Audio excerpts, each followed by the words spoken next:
పిల్లల్ని భర్తని వదిలేసి వేరే వాడితో వెళ్ళిపోయిన వాళ్ళు పిల్లలకు జన్మనిచ్చిన తల్లులే, కానీ వాళ్ళ మీద కనికరం చూపారా? సరే, భర్త అంటే చెడిపోయినోడు తీసేయి, కనీసం పిల్లల ముఖం అన్నా చూసేమన్నా కంట్రోల్ అవుతున్నారా? నీ కామానికి కన్నావు పిల్లల్ని, నీ కామవాంఛ తీర్చుకోవడానికి బరి తెగించి పిల్లల్ని కన్నావు ఏదో అడుగులేసి. మళ్ళా ఆ జీవితాలు అలా నాశనం చేసి మళ్ళా నువ్వు అడిగేయటం ఏంటి బయటికి? మన కన్న బిడ్డల కథ ఏంటి? బరి తెగించి అడిగేసావు బయటికి ఇంకొకటితో. నీ భర్తకు ఒక భార్య దొరికిద్ది, గంతకు తగ్గ బొంతాని, వానికి తగ్గ మేళం ఏదో వానికి దొరికిద్ది. నువ్వెవరినో ఒకరిని చూసుకొని నువ్వు వెళ్ళావు. తల్లి బతికే ఉంది, తండ్రి బతికే ఉన్నాడు, మధ్యలో పిల్లలు. నాన్న అని నాన్న దగ్గరకు పోతే నాన్న ఓకే, నాన్న తెచ్చుకున్న రెండో భార్య ఒప్పుకుంటుందా? అమ్మా అని నీ దగ్గరకు వస్తే నువ్వు ఓకే, మరి నిన్ను చేసుకున్నాడు ఊరుకుంటాడా? నిన్ను తీసుకెళ్ళినాడు ఊరుకుంటాడా?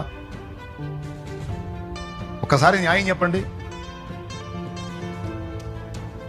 క్షణికావేశాలకు లోనై, లాజిక్ స్విచ్ ఆఫ్ అయ్యి, ఇష్టం వచ్చినట్టుగా బరి తెగించి అడుగులు వేస్తున్న వాళ్ళు ఎంత భయంకరమైన ఫలితం పొందబోతున్నారో తెలుసా?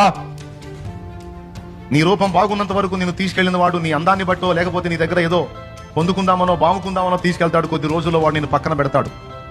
ఆనాడు తిరిగి వస్తే లోకమంతా నిన్ను చేర్చుకోకపోయినా నీ పిల్లలంటూ ఉంటే, వాళ్ళు నీ యందు మమత కలిగి ఉంటే నీకు ఆశ్రయం ఉంటుంది. కానీ నువ్వు వాళ్ళని కూడా శ్రద్ధ చేసి వెళ్ళిపోయావు కనుక రేపు అమ్మ అంటానికి వాళ్ళకు నోరు రాదు, అయ్యా అనుకుంటా పోవడానికి నీకు మనసు ఉండదు.